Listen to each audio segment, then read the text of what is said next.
Crispy Barmos.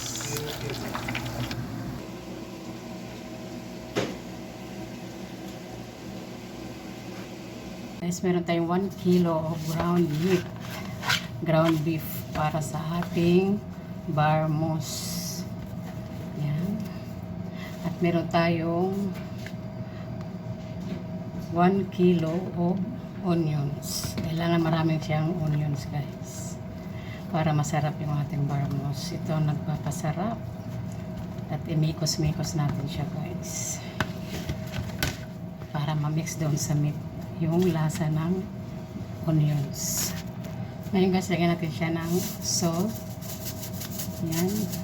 Yung tamang-tama na sa panlasa nyo, guys. Tapos black pepper. At pampasarap. Imikos-mikos ulit natin siya, guys, para ma-absorb yung pepper tsaka salt doon sa meat natin.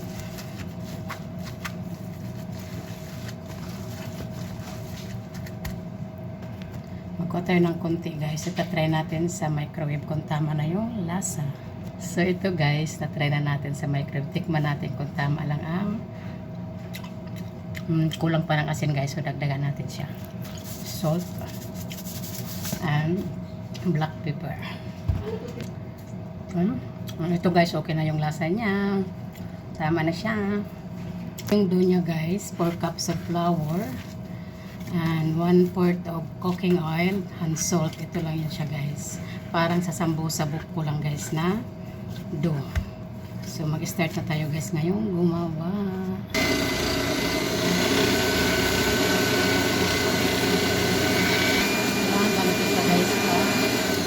Ganito siya kanipis, guys, para sa ating Barmos. Meron tayong cutter para pare-pareho ang sizes ng ating Barmos. Ito siya, guys. Mas madali, guys, pag meron kang machine. Madaling gumawa. Ayan. So ngayon, guys, meron tayong isang kutsarita na ground meat.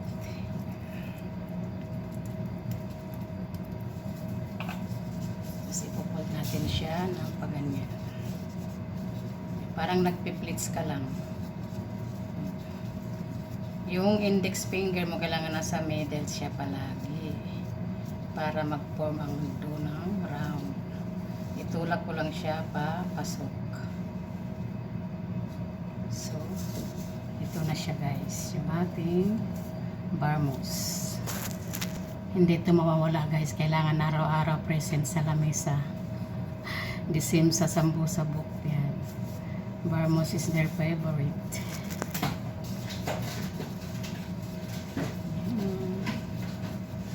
Para ka lang naglalaro nito. Ikot-ikot mo lang. Kailangan paloob siya lagi, guys, para ma-close siya hanggang sa ma-close. Done. Thank you for watching. Please follow for more. Ayan na, guys. Done na.